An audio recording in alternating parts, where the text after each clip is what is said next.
Galaxy News Hour Live। देशमा एक थरी युवा वयोवृद्ध नेतालाई हराउन हरेक सामाजिक सञ्जालका भित्ता कोरिरहेका छन्। बहुदल पछिका 3 दशकसम्म एकलौटी शासन गरेका सीमित नेताले देशमा शोक भोग र रोग बाहेक केही नदिएकोमा तिनको असन्तोष छ। हुन पनि दोस्रो जनआन्दोलनपछि कान समातेर सुध्रिन्छौं भन्ने नेताहरू कहिल्यै सुध्रिएनन्। विपन्नहरू गरिबीको पिँधमै रहे, धनीहरू सम्पन्नताको शिखर चढिरहे। यो खाडल पुर्नु छाडेर शासकहरू खाडल अझै ठूलो बनाउन फरुवा लिएर राजनीतिको मैदानमा सक्रिय रहे। त्यो फरुवाले देशको जग खन्न सकेन। राजनीतिक परिवर्तनका लागि गरेको सङ्घर्षको ब्याज खाएर दशकौं चुपचाप बिताइरहेका तीनै नेताहरू यसपटक आत्तिएका छन्। सामाजिक सञ्जाल मात्र होइन, चोक चौतारीमा पुस्ता हस्तान्तरणको चिया चर्चाले दलका शीर्ष नेताहरूको निन्द्रा बिथोलिएको छ। त्यसैले उनीहरू कुर्सी जोगाउन भयभरको बल लगाइरहेका छन्। चुनाव अघिको गठबन्धन त्यसकै प्रतिफल हो। शीर्ष नेताको सिट जोगाउन गठबन्धनलाई मियो बनाइएको छ। देशभर उर्लिएको उभारमा बग्ने डर बढेपछि वयोवृद्ध नेताहरूलाई जोगाउन गठबन्धन अहिले शीर्ष तहमै सिन्डिकेटको कुरो योजना तयार गर्दैछ, जस अनुसार बाँकी सबै नेताका लागि लाग्ने मापदण्ड केही शीर्ष नेताका हकमा लाग्ने छैन। उनीहरूको सिट सुरक्षित राखेर बाँकी जो कोही नेता कार्यकर्ता त्याग गर्न तयार भएर बस्नु पर्नेछ। ग्यालेक्सी न्यूज आवर आज गठबन्धनको शीर्ष तहको सिन्डिकेटमा केन्द्रित हुनेछ। यस्तै नेपालको ठूलो व्यापारिक घरानाले आफ्नो हाउसिङसम्म बाटो पुर्याउन सरकारी निकायमा गरेको सेटिङ सम्बन्धी विशेष खोज सामग्री पनि प्रस्तुत गर्नेछौँ।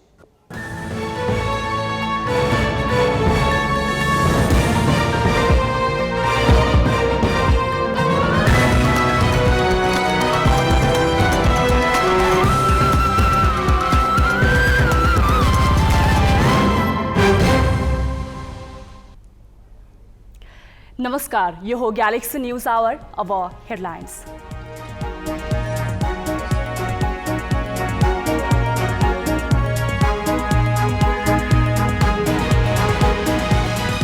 ललितपुरको सैबुमा चौधरी समूहद्वारा हाउसिङसम्म बाटो लैजान प्रति जग्गामा कित्ता काट। सरकारी कर्मचारीदेखि जनप्रतिनिधिसम्मकै मिलेमतो। नागरिकता विधेयक प्रमाणीकरणमा राष्ट्रपतिले समय लिएकोमा सरकारको असन्तोष। गृहमन्त्री भन्छन् राष्ट्रपतिलाई बुझ्न सकिएन। सत्ता गठबन्धनमा सिट बाँडफाँडको लागि बनाएका मापदण्ड शीर्ष नेताका हकमा लागू नहुने। आफ्नो मात्र सुरक्षा खोजेकोमा पार्टी पङ्क्तिमा असन्तुष्टि। कोरोना महामारीपछि पहिलोपल्ट व्यापक सहभागितामा मनाइयो गाई जात्रा। जनेपुनीमा पनि उल्लासपूर्ण। र आर्थिक सङ्कटका कारण लेबनानका बैंक बचत फिर्ता दिन असमर्थ।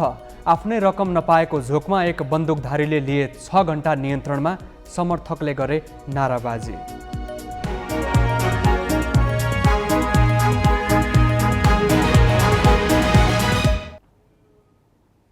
सार्वजनिक जग्गा संरक्षण गर्नु सरकारी निकाय र जनप्रतिनिधिको जिम्मेवारी हो। तर ललितपुरको सैबुमा सार्वजनिक जग्गा अतिक्रमणमा मालपोत र महानगर कार्यालयदेखि काठमाडौँ उपत्यका विकास प्राधिकरण सबै मिलेका छन्। त्यो पनि एउटा व्यापारिक घरानाको स्वार्थका लागि हो। चौधरी ग्रुपको हाउसिङमा जानका लागि सबैको मिलीभगतमा सार्वजनिक जग्गा अतिक्रमण गरेर बाटो बनाइएको छ। मालपोत अधिकृत भन्छन् निजी कम्पनीका लागि सार्वजनिक जग्गा जानाजान दुरुपयोग गरियो। ललितपुरको साबिक सैबु गाविस, हालको ललितपुर महानगर 18 का रैथाने अशोक थापाको बाल्यकाल यही चौरमा खाई खेली बित्यो। 2021 को नापी अनुसार यहाँ 5 रोपनी 2 आना सार्वजनिक जग्गा देखिन्छ। तत्कालीन सैबु 6 वडावासीले आफ्नो घर जग्गा तथा मन्दिरमा जाने बाटो नहुँदा पनि सार्वजनिक जग्गा प्रयोगमा ल्याएनन्, बरु असुविधा झेले। पिता पुर्खाले संरक्षण गरेर राखेको सार्वजनिक जग्गालाई व्यापारी, जनप्रतिनिधि र कर्मचारीको मिले मतोमा काँक्रो चिरे सरह चिरियो। व्यापारिक घराना चौधरी ग्रुपको सिजी हिल्सले सैबुमा बनाइरहेको हाउसिङमा जाने प्रयोजनका लागि सार्वजनिक जग्गा अतिक्रमण गरेर बाटो बनाइएको हो। नेपाल सरकारको जग्गा हो नि यो, हैन? यो हाम्रो पनि हैन, कसैको पनि हैन। छ त छैन नि। अब हाम्रो त्यहाँबाट हिँड्नलाई यहाँ हामीले बजेट माग्दाखेरि पाएको छैनौँ होइन, दिँदैनन्। यो तपाईँको पट्टि चौर रहेछ, यहाँबाट बाटो रहेछ, पछि के हुने हो कस हो भन्छन् हामी यहाँको स्थानीय मान्छेलाई होइन। अब हामीले त बोलेर पनि अब यहाँ कस्तो नि नबुझा जस्तो गर्नुपर्ने अवस्था भइसक्यो। अब राज्यले दिएपछि जे पनि हुने रहेछ त यहाँ, यो त राज्यले दिएको त रहेछ नि होइन, व्यक्तिले दिएको भए यस्तो हुन्छ। सिजी हिल्सले हाउसिङ प्रयोजनका लागि सैबुमा विभिन्न व्यक्तिका नाममा 34 रोपनी भन्दा बढी जग्गा सस्तो मूल्यमा किन्यो। सस्तो हुनुको कारण जग्गामा जानका लागि बाटो थिएन। सिजी हिल्सले सार्वजनिक जग्गामा जोडिएको सङ्गीता थापाको 8 आना जग्गा 4 करोड मूल्यमा किन्यो। राम्रो मूल्य पाएपछि सङ्गीताले सिजी हिल्सले भने अनुसार 2 रोपनी 12 आना मध्ये बीचको जग्गा दिइन्। उनैलाई प्रयोग गरेर सिजी हिल्सले सार्वजनिक जग्गाबाट बाटो खोल्यो। सङ्गीताले 2076 पुस 14 गते सार्वजनिक जग्गाबाट बाटो खुलाइ पाऊँ भनी जिल्ला प्रशासन कार्यालयमा निवेदन दर्ता गरिन्। कार्यालयले सोही दिन मालपोत कार्यालयमा पत्र पठायो र मालपोतले सिजी हिल्सको स्वार्थ अनुसार पुस 16 गते 24 फिटको बाटो कायम हुने गरी सार्वजनिक जग्गा कित्ता काट गरिदियो। 6 मिटर चौडाइ गरेर कित्ता काट गरेर जुन सिजी होम्सले लियो, त्यो सिजी होम्सले लिएको 6 मिटर बाटोलाई नै मिल्ने गरेर 65 नम्बरको कित्तालाई चाहिँ कित्ता काट गरेर बाटो कायम गरिएको छ। जुन बेला कि त्यो बेलामा व्यक्तिको जग्गा पनि कित्ता काट हुन्थेन। कति सेटिङको आधारमा भएको छ यो कामलाई हेर्नुहोस् त। 14 गते चाहिँ जिल्ला प्रशासन कार्यालयमा निवेदन दिइन्छ, अनि 14 गते नै चाहिँ मालपोत कार्यालयमा पत्र जान्छ, त्यसपछि 16 गते चाहिँ मालपोत कार्यालयले निर्णय गर्छ। सिजी हिल्सलाई ललितपुरका तत्कालीन मालपोत अधिकृत शालिग्राम आचार्य, ललितपुर महानगर 18 का तत्कालीन अध्यक्ष पुरुषोत्तम खड्का र अहिलेका जनप्रतिनिधि समेतले साथ दिएको कागजातबाट खुल्न आउँछ। यस्तै सार्वजनिक जग्गाबाट बाटो खोलेर प्लटिङ इजाजत दिने काठमाडौँ उपत्यका विकास प्राधिकरण पनि मिलेमतोबाट बाहिर छैन। सार्वजनिक जग्गा सिजी हिल्सका लागि कित्ताकाट गरिएपछि स्थानीयले विरोध जनाए। सिजी हिल्स 2076 माघमा आफै प्रति जग्गामा आफ्ना लागि बाटो कायम गर्न उच्च अदालत पाटन गयो। अदालतले सिजीलाई नै साथ दियो। उसले मालपोतको निर्णय अनुसार कित्ता नम्बर 168 सार्वजनिक बाटो कायम भइसकेकाले थप निर्णय गर्नु नपर्ने फैसला गर्यो। अहिलेका मालपोत अधिकृत भने सार्वजनिक जग्गा कम्पनीले बाटोका रूपमा प्रयोग गर्नै नपाइने भएकाले 2.5 वर्ष अघिको त्रुटिपूर्ण निर्णय उल्ट्याउनु पर्छ भन्छन्। व्यक्तिले त्यसरी सार्वजनिक जग्गा प्रयोग गर्न पाउँदैन। सार्वजनिक जग्गा भनेको सबैले सार्वजनिक हितका लागि र समूहले प्रयोग गर्ने गरी पाउने हो। त्यसरी व्यक्तिले कुनै आफ्नो व्यक्तिगत प्रयोजनका लागि त्यसरी व्यक्तिको सार्वजनिक जग्गा कित्ताकाट गर्न पाउँदैन। जसले चाहिँ यस्तो त्रुटिपूर्ण निर्णय भएछ भनेर जुन व्यक्तिले उजुर गर्नुहुन्छ, निवेदन दिनुहुन्छ, उहाँहरू कहाँ जानुहुन्छ, त्यही तहबाट निर्णय भएर आउँछ या सच्याउन भनेर निर्देशन आउन सक्छ। सार्वजनिक जग्गा संरक्षणको जिम्मेवारीमा रहेका सरकारी अधिकारी, न्यायाधीश र जनप्रतिनिधि एउटा व्यापारी घरानाको स्वार्थमा प्रयोग हुनु आफैमा विडम्बनापूर्ण हो। तर सार्वजनिक जग्गा अपचलनको यो प्रकरणमा कसैलाई पनि कारबाहीको दायरामा ल्याइएको छैन। क्यामेरामा सुशील बाजकोटाका साथ अक्षर काका, ग्यालेक्सी फोके, ललितपुर। सुनसरीको दुहबीमा रहेको सरकारी जमिन चौधरी ग्रुपलाई बिक्री गरेको पाइएको छ। तत्कालीन दुहबी आदर्श गाउँ विकास समितिको नाममा रहेको 9 कट्ठा 8 धुर जमिन चौधरी ग्रुपले अस्पताल बनाउने बहानामा 29 वर्ष अघि आफ्नो नाममा पास गराएको तथ्य फेला परेको हो। जबकि सरकारी जमिन निजी सङ्घ संस्था वा व्यक्तिको नाममा नामसारी गर्न सकिने व्यवस्था नै छैन। साबिकको दुहबी आदर्श गाविसको वडा नम्बर 7 तथा हालको दुहबी नगरपालिका वडा नम्बर 5 मा पर्ने कित्ता नम्बर 19 को जमिन 2050 साल चैत 12 गते अर्बपति विनोद चौधरी नेतृत्वको चौधरी ग्रुपले अस्पताल बनाउने बहानामा राजीनामा पास गराएको खुलेको छ। गाविस कार्यालयले अस्पताल सञ्चालन गर्ने शर्तमा भवनसहित दुहबी बजारमा रहेको 9 कट्ठा 8 धुर जमिन 1 लाख रुपैयाँमा 2049 साल चैत 4 गते चौधरी ग्रुपलाई पास गरिदिएको थियो।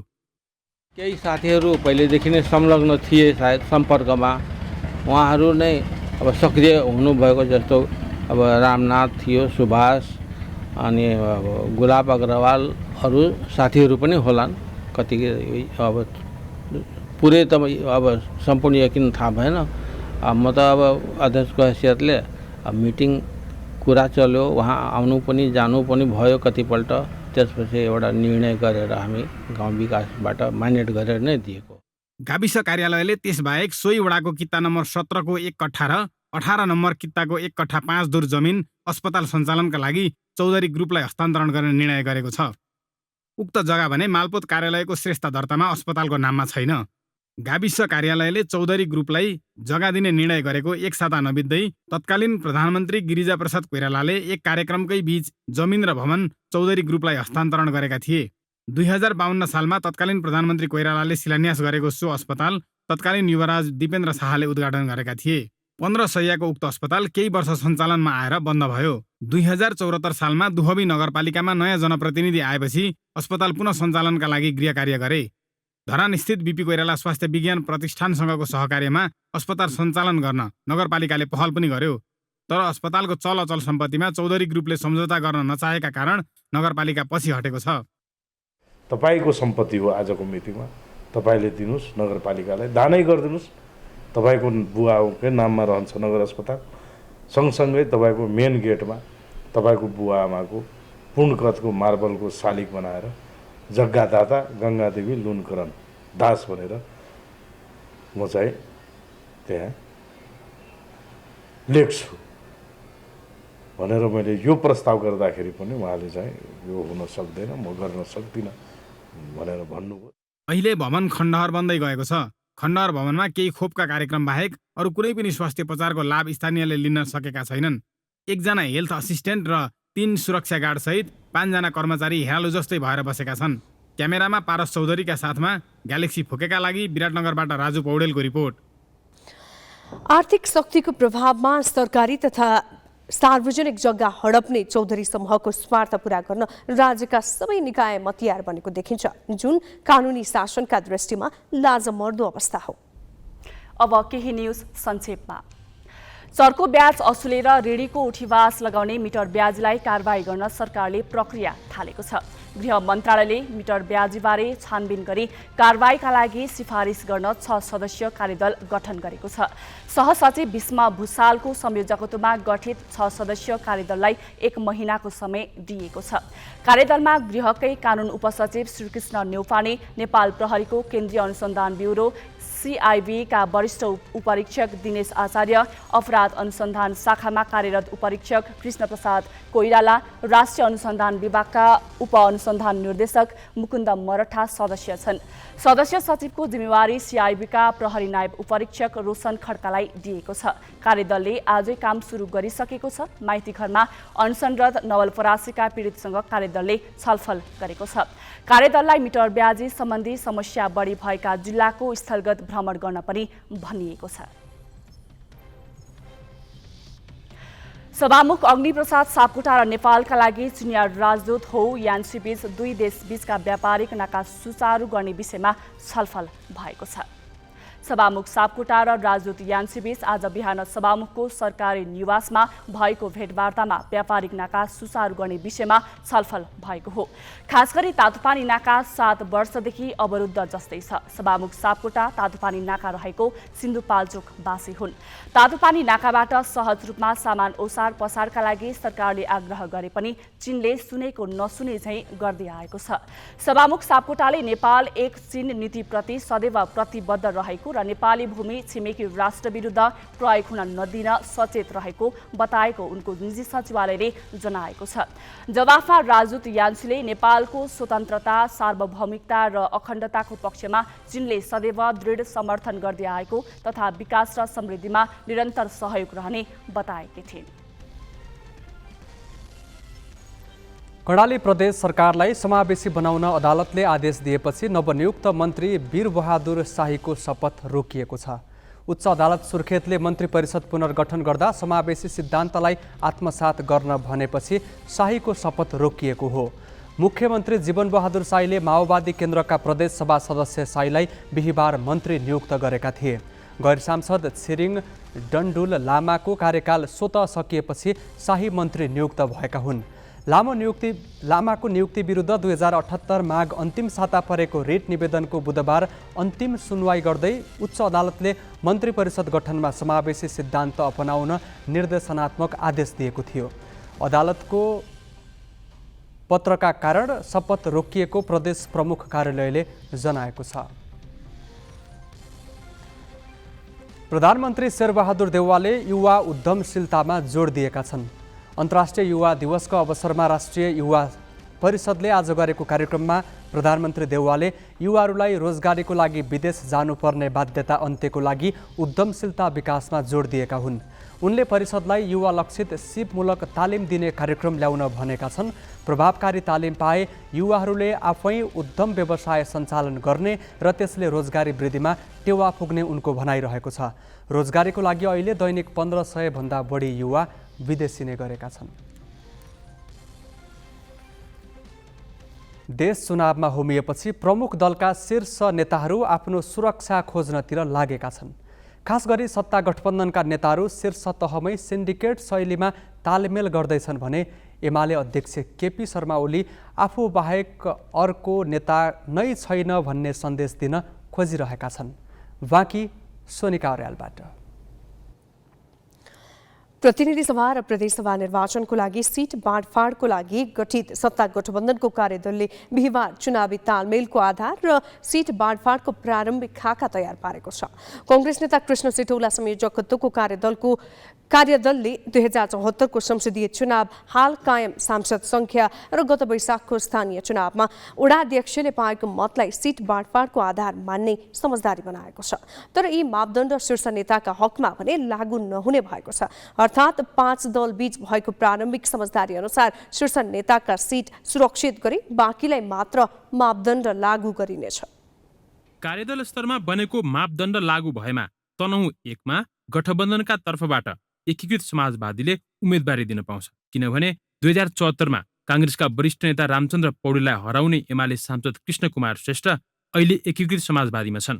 तर शीर्ष नेताका हकमा त्यो मापदण्ड लागू नगर्ने समझदारीले रामचन्द्र पौडेललाई मार्ग प्रशस्त गर्छ। अरू प्रत्यक्ष निर्वाचित हुने अब तनहुँको क्षेत्र नम्बर 2 पनि छ।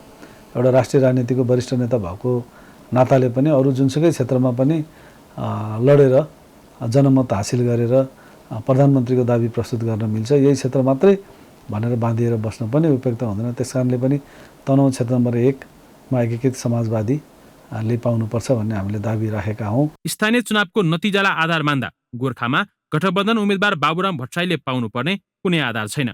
किनभने जसपाले गोर्खाभरिमा पारुङटारका 3 वटा वडा मात्र जितेको छ। अहिले त उनले जसपा पनि छाडेर नयाँ पार्टी बनाएका छन्। त्यस्तै शीर्ष नेता भएकै आधारमा माओवादीका नारायण काजी श्रेष्ठलाई पनि गठबन्धनले गोर्खामै सिट सुरक्षित राखिदिने भय कांग्रेस नेताहरूमा छ। 2074 पनि हामीले जुन नयाँ शक्तिलाई मतदान गर्यौं, जुन आँखा चिन्हमा धेरै मुस्किलका बावजुद पनि आँखा चिन्हमा मतदान गरेर जुन बाबुराम भट्टराईलाई निर्वाचित गरायौं। अन्य जुनसुकै गठबन्धनको नाममा जुनसुकै शक्ति या माओवादी होस् चाहे अन्य दल होस्, त्यो नेपाली कांग्रेस क्षेत्र नम्बर 2 अन्तर्गतका जनतालाई स्वीकार हुने छैन। त्यसले गर्दा पनि बाबुरामकै कसमा पनि आम नागरिकले चाहिँ बाबुरामलाई पनि स्वीकार्ने अवस्था छैन। कांग्रेसबाट ठूलै प्रतिरोधका बावजुद माओवादी अध्यक्ष पुष्पकमल दाहाल स्थानीय निर्वाचनमा छोरी रेणु दाहाललाई टिकट दिलाउन सफल बने। गठबन्धन नभएको भए एमाले वा कांग्रेसले जित्ने निश्चित देखिएको क्षेत्रमा छोरीलाई बल्ल तल्ल जित्त दिलाए। तर चितवन कांग्रेसमा असन्तुष्टिको स्तर हेर्दा त्यही क्षेत्रबाट फेरि दाहाललाई समर्थन पाउन मुस्किल छ। दाहाल परिवारका लागि सधैँ कांग्रेसले त्याग मात्र गरिरहनु पर्ने तर्क नाजायज भएकाले यसपालि चितवन 3 मा कांग्रेसले पाउनुपर्ने स्थानीय नेता कार्यकर्ताको माग छ। अझ वडाध्यक्षहरूको मतगन्दा पनि कांग्रेसलाई माओवादीले उछिन्ने अवस्था छैन।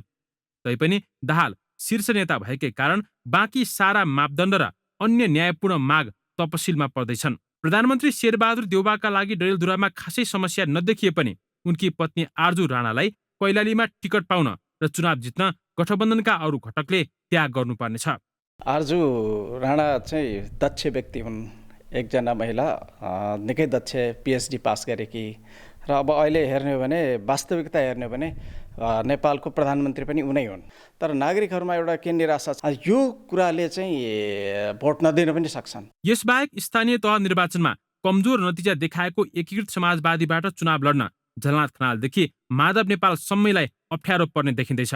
यसकारण पनि उनीहरूका लागि सिट सुरक्षित छाडी बाँकीमा मापदण्डले कसले पाउने वा छाड्ने भनेर निर्धारण हुने समझदारीतिर गठबन्धन अघि बढेको छ। जिल्ला ब्युरोको सहयोगमा पवन पौडेल, ग्यालेक्सी 4K, काठमाडौँ। नेकपा एमाले बहुपदीय प्रणाली अपनाएको करिब 1.5 दशक भयो। अहिले पार्टीमा पदाधिकारीको कमी छैन, उपाध्यक्ष र सचिव नै 7 जना छन्। तर अध्यक्ष बाहेक पदाधिकारीको भूमिका कहीँ कतै छैन। पदाधिकारीलाई जिम्मेवारी दिने मामिलामा अध्यक्ष केपी ओली नै अनुदार देखिएका छन्। उनले निर्वाचन लक्षित समितिको नेतृत्व आफैसँग राखेर पार्टीमा आफू बाहेक अरू नेता नै नभएको सन्देश दिएका छन्। तर ओलीले पार्टीमा आफूमा सीमित गरिरहँदा पार्टीलाई पनि नेताहरूले विरोध गर्ने हिम्मत गर्न सकिरहेका छैनन्। आसन्न प्रतिनिधि सभा र प्रदेश सभाको चुनावलाई लक्षित गरी रणनीति बनाउन बिहिबार बसेको एमालेको सचिवालय बैठकले अध्यक्ष ओलीको नेतृत्वमा 8 सदस्यीय चुनावी घोषणा पत्र मस्यौदा समिति बनायो। यति मात्र होइन, निर्वाचन परिचालन कमिटिको नेतृत्व पनि ओलीले आफैसँग राखे। आगामी चुनावको घोषणा पत्र मस्यौदा समिति आजको बैठकले गठन गरेका छ। त्यो पार्टी अध्यक्ष केपी शर्मा ओलीको नेतृत्वमा वरिष्ठ उपाध्यक्ष ईश्वर पोखरेल, उपाध्यक्ष अष्टसिंह साक्य, उपाध्यक्ष रामबहादुर थापा, उपाध्यक्ष विष्णुप्रसाद पौडेल, महासचिव शङ्कर पोखरेल, उपमहासचिव प्रदीप गेवाली र उपमहासचिव विष्णु रिमाल रहेको 8 सदस्यीय चुनावी घोषणापत्र मस्यौदा समिति पनि गठन गरेका छन्। एमालेमा अहिले 19 सदस्यीय सचिवालय छ। सचिवालयका सबै सदस्य मङ्सिरमा चितवनमा सम्पन्न महाधिवेशनबाट अध्यक्ष ओलीकै चाहना अनुसार चुनिएका हुन्। तर आफैले पदाधिकारी बनाएकाहरूलाई ओलीले चुनावी घोषणा पत्र बनाउनेदेखि निर्वाचन केन्द्रित परिचालनका काम गर्न पत्याएनन्। दुवै समितिको नेतृत्व ओलीले आफैसँग राखेकामा सचिवालयका सदस्य सन्तुष्ट छैनन्। तर उनीहरू सार्वजनिक रूपमा असन्तुष्टि व्यक्त गर्न सक्दैनन्। निर्वाचनको मुखमा ओलीको तारोमा परिएला भन्ने भएले उनीहरू अध्यक्षले चुनाव केन्द्रित समितिको नेतृत्व गर्नुलाई स्वाभाविक भनिरहेका छन्। यो एमाले मात्रै होइन, सबै पार्टीमा पार्टी अध्यक्ष यहाँको मूल नेता नै प्रमुख नेता हुन्छ। अहिले घोषणापत्र तयार गर्नको लागि त अरू टिम बनाउनु भएको छ नि, उहाँले अरू नेताहरू युवा नेता नै हुनुहुन्छ नि, युवा नेताले नै बनाइराख्नु भएको छ। जहाँसम्म अध्यक्षको हैसियतले चाहिँ अध्यक्षको भूमिका त त्यसमा हुन्छ नै, त्यसमा पनि व्यक्ति विशेषको भन्दा हाम्रो त संस्थागत निर्णय हुन्छ। हाम्रो सचिवालय छ, हाम्रो स्थायी कमिटी छ, हाम्रो पोलिट ब्युरो छ, केन्द्रीय कमिटी छ, त्यहाँबाट पास हुन्छ। त्यो घोषणापत्र बनाए पनि हामी त्यहाँबाट पास गर्छौँ, त्यहाँ छलफल गर्छौँ। स्थानीय तह निर्वाचनमा घोषणापत्र मस्यौदा समितिको नेतृत्व वरिष्ठ उपाध्यक्ष ईश्वर पोखरेलले गरेका थिए। तर यसपालि ओलीले अरूलाई नेतृत्व दिन चाहेनन्। चुनावमा पार्टीको पक्षमा माहौल बनाउन, कार्यकर्ता परिचालनदेखि घोषणापत्र बनाउनका लागि एमालेमा नेताको कमी छैन। तर ओलीले स्थानीय तहको चुनावमा जस्तै यसपालि पनि आफूलाई नै केन्द्रमा राखेर पार्टीमा आफू बाहेक अरू कोही नेता नभएको सन्देश दिन खोजिरहेका छन्। केपी ओली मात्रै नभनौँ, नेकपा एमालेभित्र कुनै पनि व्यक्तिको केन्द्रीयता अथवा त्यो प्रधानता बढ्नु भनेको चाहिँ के हो भने नेकपा एमाले फेरि पनि घुम्दै फिर्दै मैले भन्न खोजेको पार्टीको विधि पद्धति विधान र स्वार्थ भन्दा व्यक्तिको महत्त्वाकांक्षा चाहिँ अलि ठुलो भएर आयो, अझै फराकिलो भएर आयो। त्यसले गर्दा केपी ओली जस्तै अरू नेताको नेकपा एमालेभित्रको स्थान सुरक्षित भयो वा प्रभावशाली भयो भनेर बुझ्नुपर्छ। चुनावी घोषणापत्र दलहरूको योजना र प्रतिबद्धता समेटिएको लिखित दस्तावेज हो। त्यही दस्तावेज देखाएर दलहरूले मत माग्छन्। मत माग्न पार्टी पंक्ति पुरै परिचालित हुन्छ। तर 71 वर्षीय ओलीले यी काममा आफूलाई नै केन्द्रमा राखेपछि एकातिर उनी अरूलाई जिम्मेवारी नै दिन नचाहेको भनेर आलोचित भएका छन् भने अर्कातिर एमालेले पार्टी हाँक्ने नेता उभ्याउन नसकेको भन्नेहरूलाई बल पुगेको छ। क्यामेरामा जय तामाङका साथमा सृजना घिमिरे, ग्यालेक्सी 4K, काठमाडौँ। जब राजनीतिक नेतृत्वले आफ्नो स्वार्थ र अस्तित्वका सामु बाँकी पार्टी पंक्तिलाई अर्थहीन देख्छ, त्यसले दलभित्रैबाट पनि असन्तोष जन्माउन सक्छ। त्यो असन्तोष अन्ततः आफ्नै लागि प्रत्युत्पादक नहोला भन्न सकिन्न। त्यसैले समय छँदै हेक्का राखेको राम्रो। अब केही न्युज संक्षेपमा। महोत्तरीकी निहारिका राजपूतले आज राष्ट्रपति भवन अगाडि शरीरमा पेट्रोल खन्याएर आत्मदाहको प्रयास गरेकी छन्। आफू बलात्कृत भएको र प्रशासनले कानुनी लडाईँमा सहयोग नगरेको गुनासो सहित आन्दोलनरत राजपूतले आत्मदाहको प्रयास गरेकी हुन्। उनलाई प्रहरीले नियन्त्रणमा लिए त्रिवी शिक्षण अस्पताल महाराजगञ्जमा भर्ना गरेको छ। राजपूत आफ्नो बच्चाको DNA जाँच गरिनुपर्ने माग राख्दै काठमाडौँमा अनसन समेत बसेकी थिइन्। घटनाको अनुसन्धान सुरुवातदेखि नै मुद्दा कमजोर बनाउने गरी भएकाले प्रारम्भदेखि फेरि छानबिन गरिनुपर्ने उनको माग छ। आफूमाथि जनकपुरका शिवराज श्रेष्ठले बलात्कार गरेर त्यसको तस्बिर र भिडियो बनाएर ब्ल्याकमेल गरेको उनको आरोप छ। लेबनानको बेरुतमा आफूले बचत गरेको पैसा निकाल्न नपाएको झोकमा एक बन्दुकधारीले 6 घण्टा बैंकलाई नियन्त्रणमा लिएका छन्। आर्थिक सङ्कटका कारण लेबनानका बैंकले बचतकर्तालाई सीमित पैसा मात्रै झिक्न दिने कडा नियम लागू गरेका छन्। अस्पताललाई बक्यौता तिर्न आफ्नै पैसा फिर्ता माग गर्दा बैंकले नदिएपछि ती व्यक्ति राइफल बोकेर बैंकमा प्रवेश गरेका थिए। ती बन्दुकधारीलाई त्यहाँका स्थानीयले भने नायक भनेर प्रशंसा गरेका छन्।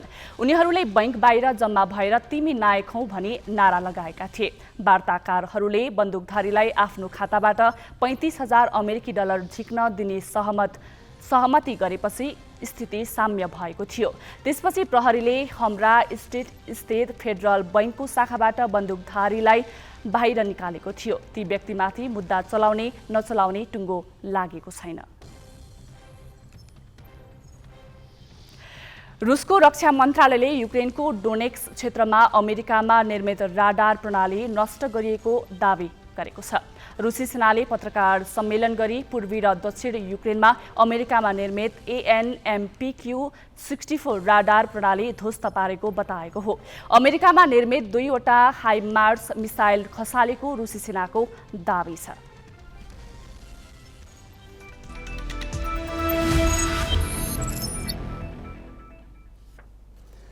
राष्ट्रिय क्रिकेट टिमका नवनियुक्त प्रमुख प्रशिक्षक मनोज प्रभाकर भोलि नेपाल आउने भएका छन्।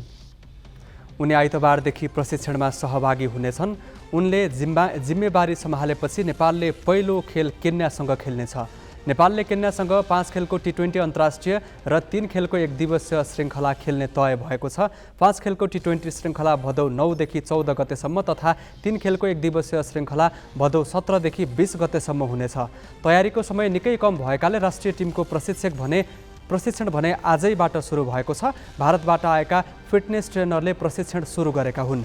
प्रभाकरलाई नेपाल क्रिकेट सङ्घ क्यानले 1 वर्षको लागि नियुक्त गरेको हो। पहिलो पटक राष्ट्रिय टिम सम्हाल्न लागेका उनलाई नेपालको 1 दिवसीय मान्यता जोगाउने चुनौती छ। 17 वर्ष मुनिको राष्ट्रिय फुटबल टिमको बन्द प्रशिक्षणमा रहेका 15 खेलाडी बाहिरिएका छन्। मुख्य प्रशिक्षक उर्जन श्रेष्ठले बन्द प्रशिक्षणमा रहेका 45 खेलाडीबाट 15 खेलाडी बाहिर राखेका हुन्। 17 वर्ष मुनिको साफ च्याम्पियनसिप र 17 वर्ष मुनिकै AFC एसियन कप छनौटका लागि अहिले 30 खेलाडी बन्द प्रशिक्षणमा रहेको एन्फाले जनाएको छ। श्रीलङ्कामा हुने साफ अन्डर 17 च्याम्पियनसिपको समूह बीमा नेपालसहित भारत र भुटान छन्। साफ भदौ 20 गते सुरु हुनेछ। त्यस्तै भियतनाममा हुने अन्डर 17 एसियन कप छनौट असोज 15 देखि 23 गतेसम्म हुने भएको छ। स्पेनको घरेलु फुटबल लिग ला लिगा आजबाट सुरु हुँदैछ। नयाँ सिजनको पहिलो दिन आज एक मात्र खेल हुनेछ। लिगको उद्घाटन खेलमा ओसासुना र सेभियाले प्रतिस्पर्धा गर्नेछन्।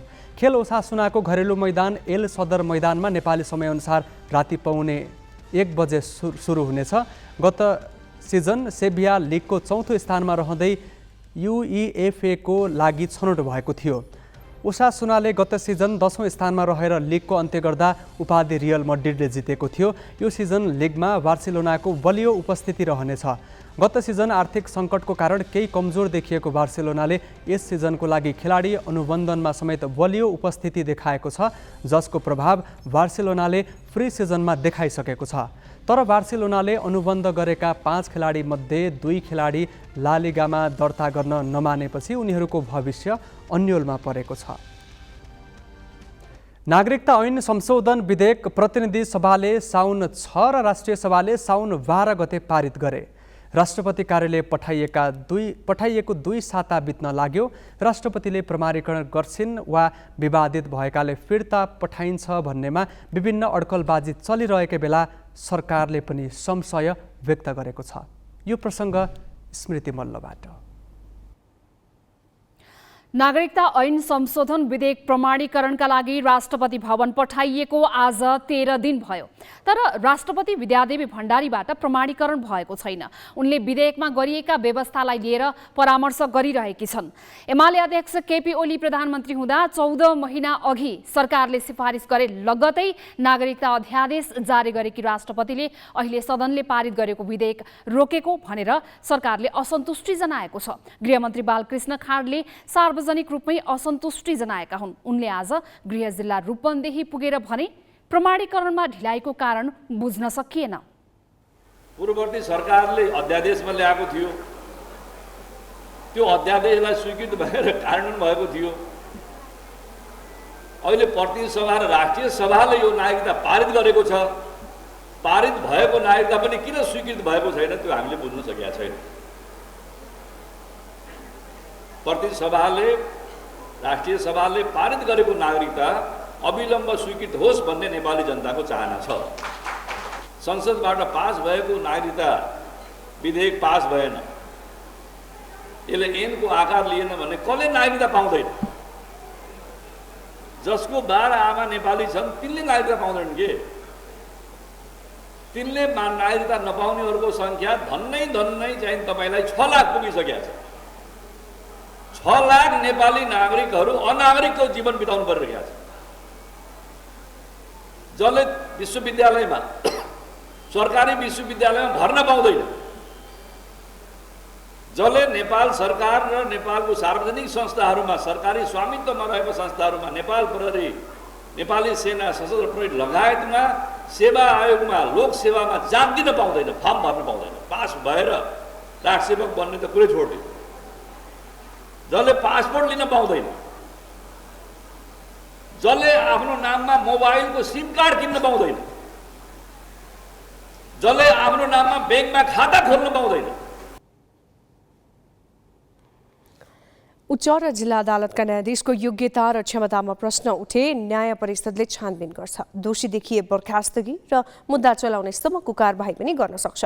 गत असार 26 यता 5 न्यायाधीश बर्खास्तगीमा परिसकेका छन् भने अरू पनि छानबिनको घेरामा छन्। तर सर्वोच्च अदालतका न्यायाधीशको भूमिकामा प्रश्न उठे संसदले लगाउने महाभियोग बाहेक अरू छरितो उपाय र निकायबाट निरूपण गरिँदैन। गत वर्ष 52 संवैधानिक पदाधिकारीको नियुक्तिबारे संवैधानिक इजलासमा चलिरहेको सुनवाई प्रभावित हुने गरी अर्को एकल इजलासबाट आदेश जारी गरेपछि न्यायाधीश हरि फुयाल आलोचित भए।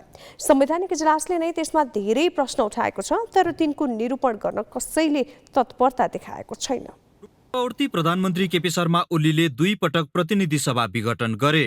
दुवै पटकका विघटनको मुखमा उही शैलीमा संवैधानिक परिषद मार्फत 52 जनालाई विभिन्न संवैधानिक अङ्गमा नियुक्तिको सिफारिस गरे। उनीहरूको संसदीय सुनवाई बिनै नियुक्ति भयो। ती नियुक्ति गैर संवैधानिक थिए भनेर सर्वोच्चमा रिट परे, तर ती निर्णयमा प्रधान न्यायाधीश चोलेन्द्र शमशेर राणा पनि सामेल भएकाले हतपति सुनवाई भएन। निकै आलोचनापछि संवैधानिक इजलासमा सुनवाई सुरु भयो। यही बीचमा प्रधान न्यायाधीश आफै संलग्न विवादको सुनवाईमा बस्न नहुने भनेर एक थरीले प्रश्न उठाए। त्यही बीचमा अधिवक्ता गणेश रेग्मीले अदालतलाई नै विपक्षी बनाएर अर्को रिट दायर गरे। रिटमा प्रधान न्यायाधीशको उपस्थिति संवैधानिक इजलासमा अनिवार्य भएकाले उनलाई बाहेक गरी इजलास सञ्चालन नगर्न अन्तरिम आदेश माग गरिएको थियो। न्यायाधीश हरि फुयालको इजलासले गत वर्ष भदौ 16 गते यस्तो आदेश जारी गर्यो, जसमा संवैधानिक इजलासमा प्रधान न्यायाधीश अनिवार्य हुनुपर्ने कि नपर्ने भन्नेमा व्याख्या जरुरी भएकाले यस विवादको टुङ्गो नलाग्दासम्म संवैधानिक नियुक्तिको रिटमा सुनवाई हुन नसक्ने तर्क गरिएको थियो, जसले संवैधानिक इजलासलाई नै 7 महिना बन्धक बनाइदियो। गत चैत 9 गते संवैधानिक इजलासले त्यस निवेदनमा फैसला गर्यो जसमा रिट निवेदकको भूमिकामाथि त प्रश्न उठाइएकै छ, न्यायाधीश फुयालको कार्यक्षमतामा पनि शङ्का गरिएको छ।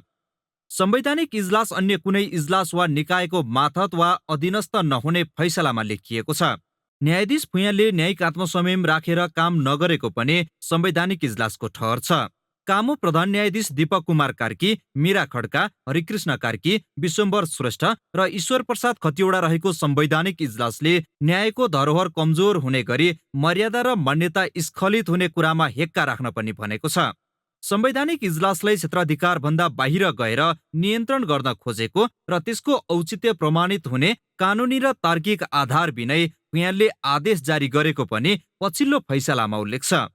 फैसलामा उठाइएका यी विषय पढेर त्यत्तिकै बिर्सन मिल्ने खालका छैनन्। जिल्ला र उच्च अदालतबाट भएका यस्तै आदेश र फैसलालाई लिएर न्याय परिषदले न्यायाधीशलाई छानबिनको दायरामा ल्याउन सक्छ।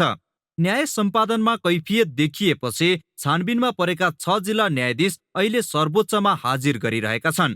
गत असार 26 यता मात्र 5 न्यायाधीश त बर्खास्तगीमा परिसकेका छन्। तर सर्वोच्च अदालतका आदेश र फैसलाको गुणस्तरका आधारमा न्यायाधीशको मूल्याङ्कन गर्ने परिपाटी छैन।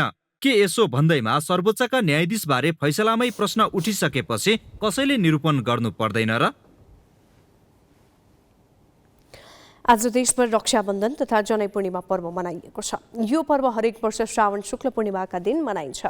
अरुन्धती सहित कश्यप, अत्रि, भारद्वाज, विश्वामित्र, गौतम, जमदङ्गी, वशिष्ठ र अगस्त्य गरी 8 ऋषिलाई पूजा एवं तर्पण गर्ने भएकाले आजको दिनलाई ऋषि तर्पणी पनि भनिन्छ। आज वैदिक सनातन धर्मावलम्बीले नदी, ताल, तलाउ, पोखरीमा गई स्नान गरेर गुरु पुरोहितबाट नयाँ जनै फेर्ने र रक्षाबन्धन बाँध्ने गर्दछन्। तागोधारीले गुरु पुरोहितले विधिपूर्वक मन्त्रिएको यज्ञोपवीत एवं रक्षा धागो धारण गरेमा नकारात्मक तत्त्वबाट सुरक्षा प्राप्त हुने धार्मिक विश्वास छ। सत्ययुगमा दानवद्वारा लखेटिएका देवतालाई गुरु बृहस्पतिले रक्षा डोरो बाँधेर जोगाएका थिए भन्ने पौराणिक मान्यता छ। दिवंगत भएका व्यक्तिको सम्झनामा नेवार समुदायले आज गाई जात्रा मनाएको छ। कोरोना संक्रमणका कारण 2 वर्षसम्म सार्वजनिक भेला गरी मनाउन नपाइएको गाई जात्रा यस वर्ष भने व्यापक सहभागितामा मनाइएको छ। ग्यालेक्सी संवाददाता प्रज्ञा तिमेलसेना सहितको टोलीले भक्तपुरको गाई जात्रा कस्तो देखियो त हेरौं यो सामग्री।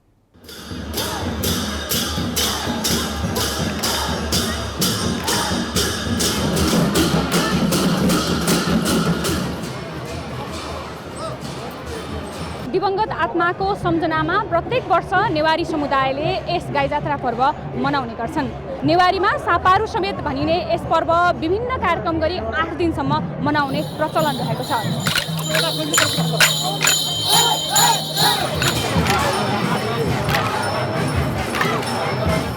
प्रतीकको रूपमा गाईलाई नै घुमाउँछ कहिले कसैको। अब गाई हुनेहरूले गाई घुमाए, गाई नहुनेहरूले अब यो गाईको प्रतीकको रूपमा तास मचा भन्ने हुन्छ, तासा भन्छ त्यसलाई। त्यसको बिम्ब बनाएर घुमाइन्छ। यस्तो घुमाइँदा अब धार्मिक कथनअनुसार अब मृत्युको आत्मा चाहिँ शान्ति हुन्छ भन्ने कुरा छ।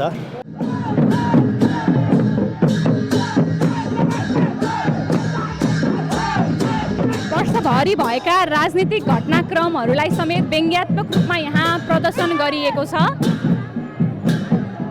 हास्य व्यङ्ग त्यो देश विदेश अथवा राजनीतिक हिसाबबाट चाहिँ सरकार र हाम्रो स्थानीय सरकार नगरपालिका होस् जे होस् जुनलाई पनि चाहिँ व्यङ्ग्यात्मक हिसाबमा जनतालाई सुसूचित गर्ने हिसाबमा यो हाम्रो नगरपालिकाले चाहिँ यो महोत्सव चलिरहेको छ। नेपालमा 1 महिना यता कोरोना संक्रमितको संख्या उच्च रूपमा बढ्दै गएको छ र साथै गाई जात्राको अवसरमा यस भक्तपुर नगरभित्र भएको यस भिडभाडले भने संक्रमितको संख्या झन् बढाउन सक्ने जोखिम देखिएको छ। संक्रमितको संख्या बढ्दै गइरहेको समयमा यहाँ कोरोनाको कुनै पनि स्वास्थ्य सुरक्षाका सावधानी भने अपनाइएको पाइएको छैन।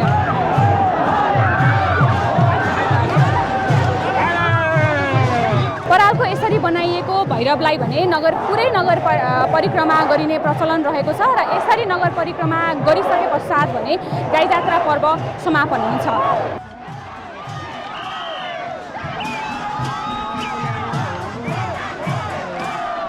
गाई जात्राको लास्टमा चाहिँ नि हाम्रो त्यो भैरवनाथ लागा एरियाको त्यो रथ त्यसको साथसाथै तासा भनौँ न होइन, अनि अजिमा पनि ल्याउँछ। त्यसको साथै त्यो एरियाभित्र मरेका जो व्यक्तिहरू हुनुहुन्छ उहाँहरूको पनि केही समयमा चाहिँ ल्याउनुहुन्छ र त्यसपछि यो तामाचा ल्याउने यो मरेका मान्छेहरूको जुन गाई ल्याउँछ नि त्यो सकिने हुन्छ, त्यो समाप्तिको चिन्ह हो। एक वर्षभित्र दिवंगत भएका व्यक्तिहरूको सम्झनामा मनाइने गाई जात्रा पर्व राजा प्रताप मल्लको समयदेखि नै सुरु भएको ऐतिहासिक तथ्य छ। क्यामेरामा अजय हाकुजु र योगेश लामाका साथ प्रज्ञा तिमल सिन्हा, भक्तपुर। पहाडी क्षेत्रमा 45 विद्यार्थी बराबर एक शिक्षक हुनुपर्ने कानुनी व्यवस्था छ, तर दैलेखका अधिकांश विद्यालयमा शिक्षक विद्यार्थी अनुपात मिलेको पाइँदैन। कतै शिक्षकको तुलनामा विद्यार्थी निकै कम छन् भने कतै विद्यार्थीको तुलनामा शिक्षकको अभाव छ। कतिपय विद्यालय यस्ता छन् जहाँ विद्यार्थी भन्दा शिक्षक धेरै छन्। दैलेखको दुल्लु नगरपालिका 13 मा रहेको छडुङ आधारभूत विद्यालयमा 5 जना शिक्षक छन्। विद्यालयमा 1 जना मात्रै विद्यार्थी अध्ययनरत छन्। विद्यालयमा 25 जना विद्यार्थी भर्ना भए पनि 1 जना मात्रै नियमित उपस्थित हुन्छन्। बाहिरबाट हेर्दा विद्यालयको भौतिक संरचना आकर्षक देखिने भए पनि भित्री संरचनाको अवस्था नाजुक छ। 1 जना मात्रै विद्यार्थी भएर होला कक्षा कोठामा बेन्च छैन। विद्यार्थी नआए पनि 1 कर्मचारी सहित 6 जनाले बसेरै दिन कटाउँछन्। कामै नगरी पारिश्रमिक बुझ्दछन्। विद्यालयका प्रधानाध्यापक पनि नियमित हुँदैनन्। घरमा पनि विद्यार्थीलाई घरमा जाँदाखेरि अब घरमा अभिभावकहरूले भन्नुभयो कि अब सरले रक्सी खान छोड्नुपर्छ, अब सर खोलामा गएर पल्टिने, यसरी हामी विद्यार्थी पठाउनु भनेर अभिभावकले भन्नुभयो। हामी के गर्ने सर, अब हामीले त आएको विद्यार्थीलाई पढाएको छौँ, हामी रेगुलर भन्दा हामीले आएको पनि सरले हामीले हाजिरै पनि हामीले अस्ति 1 हप्ताको ल्याएर सर हामीले हाजिर लगाएको। अब हामीले अहिले सरले अब हाजिरको बारेमा हामीलाई पनि त्यस्तो कम्प्लेन गर्नुभयो। अब हामीले हाजिर गरेनौँ, अस्ति सरले हाजिर नलाउने भन्नुभयो। यता अभिभावक भने प्रधानाध्यापकको व्यवस्थाका कारण विद्यालयमा विद्यार्थी उपस्थित हुन नसकेको आरोप लगाउँछन्।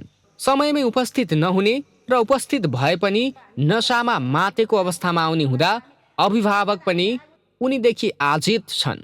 चासो अब कति दिने, दिएको दिएछौँ, भनेको भनेछौँ, राम्रोसँग सुधारेर राम्रोसँग पढाऊ भनेछौँ। अब मेरो उमेरमा त 2 टिका गर्ने हो। हेडसरको विषयमा हजुरको चाहिँ उसको अलिकति तान्ने बानीले कहिले कसो गल्ती गरिदिनु लाग्यो, के गर्ने। आफू त्यहाँ बसी सरहन सकिन्न। दुल्लु नगरपालिका पनि प्रधानाध्यापककै कारण विद्यालयमा समस्या आएको निष्कर्षमा पुगेको छ। पालिकाले प्रधानाध्यापकलाई कारबाही गरी विद्यालयको बिग्रदो परिस्थितिलाई सम्हाल्ने जनाएको छ। यसबारे छिट्टै निर्णयमा पुग्ने नगरपालिकाले जनाएको छ। मैले के भन्ने, अब टिचरहरू राहत 2टा हुनुहुँदो रहेछ। एउटा बाल शिक्षा टिचर हुनुहुँदो रहेछ। अब महिला उहाँहरूका कुरा पनि लिइसकेका हुनाले यहाँको अब हेड सरको नै कमी कमजोरी देखियो र यस्तो विद्यालयमा विद्यार्थी छैन, भवन छ जस्तै। अब खोइ के भनौँ जस्तो भएको छ मलाई। दुल्लु पालिका भित्रका अन्य विद्यालयको अवस्था पनि उस्तै छ। विद्यार्थी बिनाका शिक्षक घरमा बसेरै पारिश्रमिक लिइरहेका छन्। स्थानीय सरकारले बेलैमा गाभेरै भए पनि विद्यालय सुधार्नुपर्ने देखिन्छ। ग्यालेक्सी 4K का लागि दैलेखबाट भक्त बहादुर शाहीको रिपोर्ट।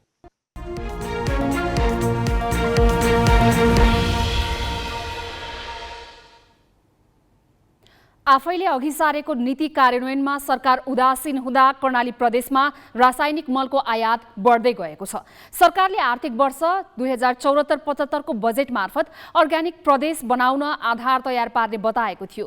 जैविक मल उत्पादनदेखि कीटनाशक प्रशोधन केन्द्रसम्म निर्माण गर्ने भनेको सरकारले 5 वर्ष बित्दासम्म कुनै काम अघि बढाएको छैन। प्राङ्गारिक मलको प्रयोग बढाउँदै रासायनिक मलको प्रयोग घटाउने सरकारी लक्ष्यले अझै सार्थकता पाउन सकेको छैन। 10 जिल्ला रहेको कर्णालीमा सबैभन्दा बढी सुर्खेतमा ठूलो मात्रामा रासायनिक मल र कीटनाशक विषादी भित्रिने गरेको छ। आयातित मलले माग धान्न नसकेर किसान भौतारिनु पर्ने अवस्था समेत छ। मल पाइएको छैन, न सहकारीमा छ, न मेडिकलमा छ, उसमा एग्रोभेटमा छ। पाइए पनि कहिले काहीँ पाइयो भने थोरै पाइन्छ, अनि 70-80 रुपियाँ केजी भन्छन्। के गर्न, मल नहाल्दासम्म धानै हुन्न। धान उत्पादन धेरै हुने अपेक्षामा किसानले वर्षेनी युरिया मलको प्रयोग बढाउँदै लगेका छन्। रासायनिक मल विस्थापित गर्ने सरकारी कार्यक्रमको प्रभावकारी कार्यान्वयन नहुँदा पनि यसले प्रश्रय पाएको छ। प्रविधिको प्रयोग र किसानले गाईबस्तु पाल्न छोड्दा बालीमा रासायनिक मलको प्रयोग बाध्यकारी बनेको हो। अहिले मार्केटमा पनि त्यति राम्रो अब मलहरू नहुँदा अब जे होस् भनेको टाइममा मल नपाउँदा अब भए पनि मलहरू महँगी हुँदा अब खासै अब मलहरू पनि पाइरहेको छैन। अहिले जे होस् मलको मात्रा कम भइरहेको छ, त्यही भएर धान पनि त्यति राम्रो फस्टाएको छैन। गाई गोरुको मल हाल्ने गर्थ्यौँ पिना, त्यहाँबाट अहिले उत्पादन कम भएको हुनाले अहिले हामीले युरिया हाल्छौँ के त्यही पनि सहकारीमा पाएन भन्नु पर्यो। अब कहीँ पाइयो भने पनि एग्रोभेटमा 70-80 रुपियाँ केजी भन्छन्, हाल्न सकिने स्थिति पनि छैन भनौँ। सुर्खेतमा 12,679 हेक्टरमा धान खेती हुन्छ, जहाँ गत वर्ष 623 टन युरिया मलको प्रयोग भएको थियो। चालु आर्थिक वर्षको 1.5 महिनामै 398 टन युरिया भित्रिसकेको छ। अर्गानिक प्रदेश अभियान अन्तर्गत मेरो किसान मेरा अन्नदाता, किसानलाई पुरस्कार लगायतका कार्यक्रम नारामै सीमित छन्। सुर्खेत जिल्लामा 78-79 को असार मसान्तसम्म हाम्रो 623 मेट्रिक टन युरिया बिक्री भएको छ सुर्खेत जिल्लामा। र अहिले जुन 79-80 जुन साउनदेखि यता चाहिँ हाम्रो यो आर्थिक वर्ष सञ्चालन भयो, यो आर्थिक वर्षमा कृषि सामग्री कम्पनी र साल ट्रेडिङबाट दुईटैको जोड्दाखेरि 398 मेट्रिक टन चाहिँ युरिया बिक्री भएको तथ्याङ्क छ हामीसँग। छिटो फलाएर बढी उत्पादन लिने लालसामा बालीमा विषादी प्रयोग बढ्दै गएको छ। सरकारी नियमन प्रभावकारी नहुँदा व्यावसायिकताका नाममा बालीमा विषादी प्रयोगले बढोत्तरी पाएको हो। यसमा न्यूनीकरण गर्न सरकारले कार्यक्रम घोषणा मात्रै गरेर पुग्दैन, कार्यान्वयनमा तदारुकता पनि देखाउनुपर्छ। ग्यालेक्सी फुकेका लागि सुर्खेतबाट बसन्त भण्डारीको रिपोर्ट। हामी ग्यालेक्सी न्यूज आवरको अन्त्यमा छौं। जाँदा जाँदै हेडलाइन्स।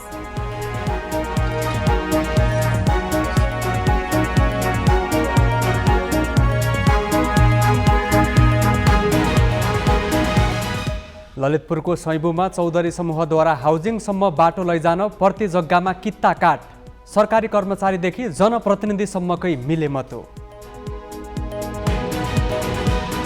नागरिकता विधेयक प्रमाणीकरणमा राष्ट्रपतिले समय लिएकोमा सरकारको असन्तोष, गृहमन्त्री भन्छन् राष्ट्रपतिलाई बुझ्न सकिएन। सत्ता गठबन्धनमा सिट बाँडफाँडको लागि बनाएका मापदण्ड शीर्ष नेताका हकमा लागू नहुने, आफ्नो मात्र सुरक्षा खोजेकोमा पार्टी पङ्क्तिमा असन्तुष्टि। कोरोना महामारीपछि पहिलोपल्ट व्यापक सहभागितामा मनाइयो गाई जात्रा, जनेपुनीमा पनि उल्लासपूर्ण।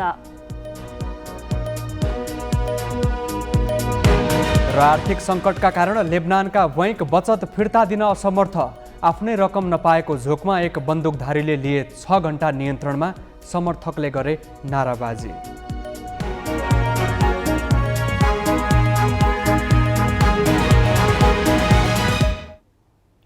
आजलाई ग्यालेक्सी न्यूज आवर सकियो। नमस्ते।